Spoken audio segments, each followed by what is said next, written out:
हमारे बीच आए हुए कारी अल्ताफ़ साहब, उलमा इकराम साहब,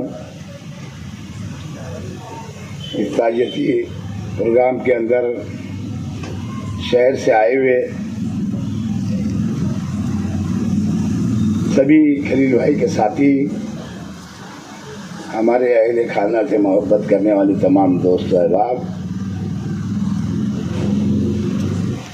मैं अल्लाह ताला से दुआ गो हूँ कि अल्लाह ताला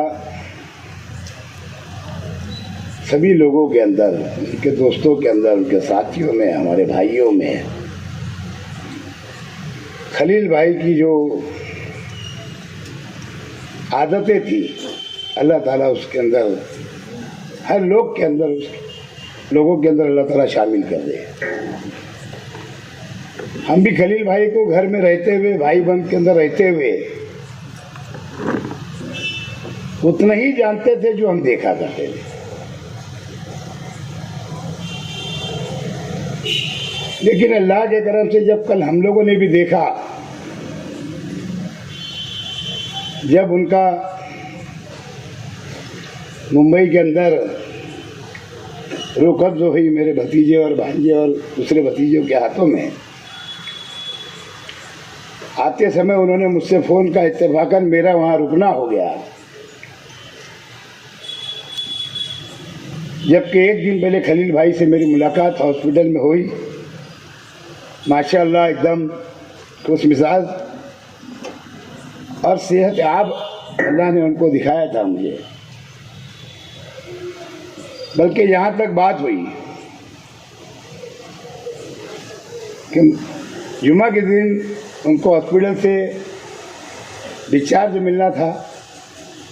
मैंने उनसे कहा कि आप कम से कम शनिचर तक आप रुकिए, और मैं भी मेरी आंखों का इधर डॉक्टर को दिखाने के लिए जा रहा हूँ, शायद मेरा भी आँख का एक ऑपरेशन हो जाएगा, मैं साथ में चलेंगे। लेकिन अल्लाह को कुछ और मंजूर था, और क्योंकि सभी को एक इस दुनिया से जाना है। आज खलील भाई गए मेरे भाई, कल हम और आप लोग जाने वाले हैं। लेकिन जब बच्चों ने मुझे बताया, देखो अल्लाह की एक मसलियत थी कि मुझे पास 4-5 दिन बाकी थे, मुझे निकल जाना चाहिए था, पीर का ऑपरेशन है मेरा। लेकिन मैं तबरेज़ वगैरह मेरे साथ में जो थे, मैं जाने दो, अपन भी 3 दिन यहाँ रह लो, ऑपरेशन हो जाएगा फिर चले जाएगी। क्या मालूम था कि कल जब जुमा से फ़ौरन बाद, जुमा के फ़ौरन बाद बच्चों ने जब फ़ोन किया कि बड़े अब्बा चाचा की तबीयत बहुत सीरियस हो गई है, मैं इत्तेफाक से उनके ही तरफ जा रहा था कि इनका फ़ोन आया, बोले हम उनको हॉस्पिटल लेकर आ रहे हैं। मैं इत्तेफाक से फैशन पॉइंट पे था, मैं वहीं से बेटी तरफ गुजर गया, ब्रिज पे चढ़ा और हॉस्पिटल चला गया। और इन लोगों ने पूरी हिम्मत के साथ, बच्चों ने उनको उनकी ही गाड़ी के अंदर लेकर हॉस्पिटल तक आए। और जब इन्होंने बताया कि पुलिस ने भी हमको मदद की कि हर सिंगल के ऊपर, जबकि प्राइवेट गाड़ी थी, लेकिन उसके बाद उनको रास्ता दे दिया गया। बहरहाल आने के बाद में समझ में आया, हॉस्पिटल में डॉक्टरों ने कोशिश किया, डॉक्टर भी डिग्री होल्डर होता है, इंसान होता है, उन्होंने अपनी कोशिश की, लेकिन अल्लाह की मर्ज़ी के आगे किसी की मर्ज़ी नहीं चलती। अल्लाह ने उनका वक्त पूरा किया था और वो अल्लाह को प्यारे हो गए। उसके बाद में मेरे छोटे भाई और आसिफ भाई से बतलाया कि भाई ऐसा ऐसा हो गया, और बच्चों को भी तसल्ली दिया। डॉक्टरों से मैंने पूछा कि क्या ऐसा हो गया, सच है? बोले हाँ सच है। तो मैं ठीक है, आप प्रोसीजर की तैयारी करिए, मैं बड़ा भाई हूँ, मैं साइन करके लेके जाऊँगा। अब मुझे भी उस वक्त तो ज़रा उलझन हो रही थी, ये बच्चों को भी संभालना। फिर मैं आसिफ भाई को फ़ोन किया कि फ़ौरन तुम एक काम करो, किसी को फ़ोन करो। तो इन्होंने इत्तेफाक से फिर वहीं के जिम्मेदार इंसान हमारे आमदार हामिद पटेल साहब को फ़ोन किया। उनका फौरी तबरेज़ के मोबाइल पे फ़ोन आया, भतीजे के मोबाइल पे, और फिर उसके बाद कार्रवाई शुरू हो गई। और अल्लाह के करम से वो खुद भी आए, मुझे भी तसल्ली दिया, पुलिस स्टेशन में ही फ़ोन किया और काम आसान हो गया। बहरहाल जब मुझे जो मालूमात मिली थी लोगों के, जब फ़ोन आना शुरू हुए, जाहिर सी बात थी, जब मैं 2 लोग को बता दिया तो धीरे धीरे वो बातें दोस्तों अहबाब में, भाइयों में, अहले खाना में सबको मालूम होते चले कि शहर भर में गश्त कर गई। और उसके बाद जब मैं मालूमात लेता हूँ तो खलील दादा के घर से लेकर के रहमान के घर तक पूरे रास्ते पे बोले सब लोग चाहने वालों की भीड़ लगी हुई है। मैंने जैसे बोला कि हमने भी उतना ही देखा था जो अहले खानदान ने जो देखा था, लेकिन कल उनके गुजर जाने के बाद जब उनकी बातें हमने भी सुना तो यकीन जानो हमको भी ये बातें मालूम नहीं थी। बहुत ताज्जुब हुआ और गम, जाने का तो गम रही, तो फितरती बात है इंसानी की, लेकिन साथ साथ में खुशी भी हुई कि अल्लाह ताला सही मेरे भाई को नेक बनाया था और अल्लाह ताला ने उनसे ऐसे कई नेक काम कर लिए, उनके हाथों से ले लिए। जाते समय बहुत सारी मुझसे भी बात हुई, मेरे छोटे भाई से भी हुई, आसिफ भाई से भी हुई, भतीजे लोग से, भांजे से भी हुई, उनकी वक्तों से पहले दोस्त बिरादर आए उनसे भी हुई, लेकिन कहीं उनके चेहरे पे ऐसा सिकन नहीं थी, ना हमारे ख्याल में था, उनके खुद के ख्याल में था। लेकिन कुछ बातें इरफान अली ने, इन्होंने सब बतलाया कि मौत है, भले ही मैंने 7 लाख की अगर 2 स्प्रिंग डाला हूँ,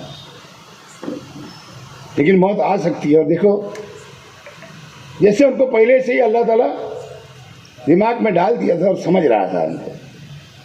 बहरहाल मुझे भी बहुत सब्र हुआ। यहाँ लोग, आप लोग को फिक्र पड़ी हुई थी कि यार मैं वहाँ हूँ, बच्चे हैं, कि मेरी तो नहीं तबीयत बिगड़ रही है।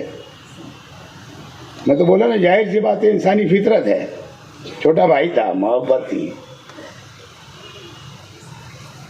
तो बहरहाल अल्लाह ताला के जरिए खलील भाई ने, खलील भाई के जैसे दिल रखने वाले खलील भाई ने इतने साथियों को अल्लाह ताला ने उनके जरिए हमको ऐसे खलील भाई दे दिया, उनके जितने साथी है, कि हमको उसका इन्हें कल समझ में आया। तो बहरहाल खलील भाई के सही माने में बहुत नेक काम समझ में आए। कलमा को भाई तो भाई, बाकी हिंदू भाई जो हमारे हम वतन है, आदिवासी भाई, वो भी बोलते थे, रोते थे बोलते। और यही बात है, जैसे उलमा इकराम ने बतलाया कि नेक इंसान की जब मौत होती है तो उसकी सच्चाई बताई जाती है, जो उसकी चर्चा होती है जो अच्छे कामों की, और वो हमको भी देखने मिला। और आप लोगों ने जो कल उनकी मोहब्बत दिखाई और हमारे अहले खाने के साथ मोहब्बत दिखाई, आप लोग कल 3:30-4 बजे तक कंटिन्यू, दिन से लेके जुमा के बाद से लेकर के सुबह 4 बजे तक डटे रहे। इसीलिए हमको भी सब्र हुआ, हौसला मिला पूरे अहले खाना को। और उन्होंने तो ऐसी तमाम चीज़ें बताई कि अल्लाह के करम से बोले मेरे तरफ किसी का लेना नहीं है, जो कुछ है मुझे लेना है। तो बहरहाल उनकी ज़िंदगी अल्लाह के करम से इतनी ही थी हमारे बीच में। मेरे 2 भाइयों का भी पहले इंतकाल हुआ, आज ये तीसरे भाई का हुआ, कल हम लोग भी जाएंगे। इसी तरीके से सबको जाना है। बहरहाल उनकी कमी ज़रूर महसूस होगी, इसमें कोई शक नहीं, कोई ना कोई तरीके से। तो बहरहाल आप लोग आए, आप तमाम लोग ने, अलग अलग जमातों ने, अलग अलग दीनी तंजीमों ने, शहर के तमाम हिंदू भाइयों ने जो हमको हिम्मत दी, तसल्ली दी, मैं आप तमाम लोग का मेरे अहले खाना की ओर से शुक्रिया अदा करता हूँ। उम्मीद करता हूँ कि हम सब अल्लाह ताला से दुआ करेंगे खलील भाई की मग़फ़िरत के लिए। अल्लाह ताला उनको जन्नतुल फिरदौस में आला से आला मुकाम अता फरमाए। शुक्रिया। अस्सलाम वालेकुम।